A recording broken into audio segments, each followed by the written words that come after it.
I've always been the cautious one. The one who checks the lock on the door twice, the one who reads every text message from Steve 5 times before I send it, the one who plans things down to the tiniest detail. But none of that stopped what happened on that trip. We had been talking about it for months. Spring break in Mexico. Just the three of us, me, Kelly, and Steve getting away from everything. The promise of blue skies and endless tequila shots. What could go wrong? And then, somewhere between the beach parties and the late nights, everything I thought I knew about the people I loved about my best friend and my boyfriend fell apart.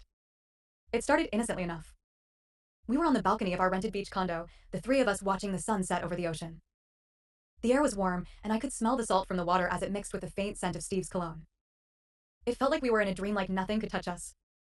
"I'm going to show you guys these pictures from last night," Kelly said, excited. "This guy tried to pick me up at the bar. He looked like a walking tattoo," she laughed, pulling her phone from her bag. Kelly was always the life of the party, always the one who had a story to tell. And that's why I loved her. She was my best friend. She was the one I could trust with my life. I smiled and leaned over to peek at the pictures as she swiped through them. Most of them were blurry shots of people we didn't know, her laughing with strangers, her hand around some guy's neck. But then, one photo stopped me cold. It was a picture of Steve. No, not just Steve. Steve in bed. With Kelly. My heart hitched, and I felt my breath catch in my throat.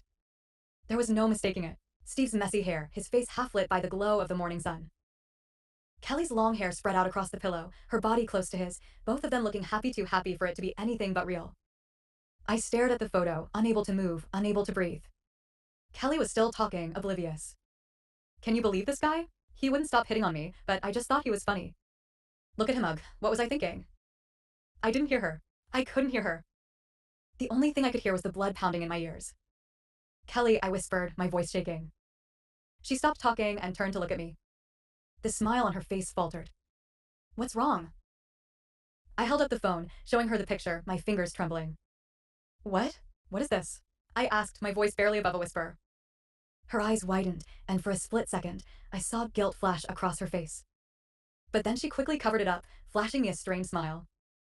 "Jane, listen, it's not what you think. We. You slept with him," I interrupted, my voice louder now. "You slept with Steve." Kelly's face went pale. She opened her mouth, but nothing came out. I could feel my chest tightening, the sharp sting of betrayal creeping into my veins. "How long?" I demanded, struggling to keep my voice steady. "How long has this been going on?" "Since when, Kelly?" "I didn't mean for this to happen, Jane." "It was one night. Just one night, and it didn't mean anything, I swear," Kelly stammered, but the words felt hollow. I felt like I was suffocating, like the room was closing in around me. Steve was my boyfriend. He was the one I trusted with everything. And Kelly was my best friend. I wanted to scream. I wanted to throw the phone, punch the walls.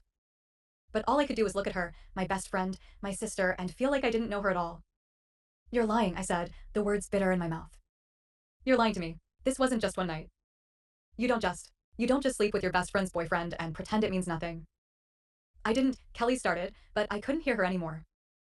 I felt like I was floating above the room, watching everything happen as if it weren't real. I turned on my heel and grabbed my phone, dialing Steve's number with trembling hands. The sound of his voice when he answered made my skin crawl. "Jane," he sounded confused, like he hadn't just shattered my entire world. "What's going on?" I couldn't breathe. My throat was tight, my whole body shaking with the kind of rage I had never felt before. "We're done," I whispered, my voice breaking. "Wait, what?" Steve's voice rose in panic. "Jane, no, what do you mean? What's going on?" "I know about you and Kelly," I said, my voice raw with pain. "I saw the photo. Don't even try to explain. It's over." I didn't wait for him to respond. I hung up before I could hear him beg. And for the next few minutes, I just stood there, staring at the phone in my hand. Kelly didn't say anything for a long time. She stood by the window, looking out at the ocean, her back to me. I could hear her breathing, and I could feel the weight of everything between us, suffocating the space around us. Finally, she turned to face me. "I never wanted to hurt you, Jane. I swear, I didn't mean for it to happen. It was one mistake. Please, believe me." I couldn't believe her. Not now. Not after everything. I wanted to tell her I hated her. I wanted to tell her that I never wanted to see her again. But instead, all I could do was walk out of the room. I needed air. I needed to get away. The next day, Kelly was gone. She'd left the condo early in the morning, just disappeared without a word. Steve didn't call. He didn't show up. It was as if they both knew they had already said everything they needed to say. That afternoon, I found a message from Steve on my phone. I almost didn't open it, but something in me, something foolish made me tap it anyway. It was a picture. The same picture I had seen on Kelly's phone. The one of him and her in bed. And beneath it, he wrote, "I'm sorry. I can't stop thinking about her. Please understand." I stared at the screen, numb. And then I realized something I should have known all along. He wasn't sorry for what he had done. He was sorry because he knew he had lost me. But Kelly? She wasn't the mistake. I was. I wasn't the one he loved. And somehow, that hurt worse than anything. Mexico was beautiful, the ocean still sparkling like it had the day we arrived. But the colors seemed dimmer now. The sun didn't feel warm, and all I could hear in my head was the sound of the waves crashing over and over again. It wasn't a breakup that hurt. It was realizing that the people I had trusted the most had never cared about me the way I thought they did. And in the end, I was just the girl who was left behind. The picture on Kelly's phone? It wasn't the one that would haunt me. The one that would stay with me forever was the one Steve sent me. The one where I was the last thing on his mind.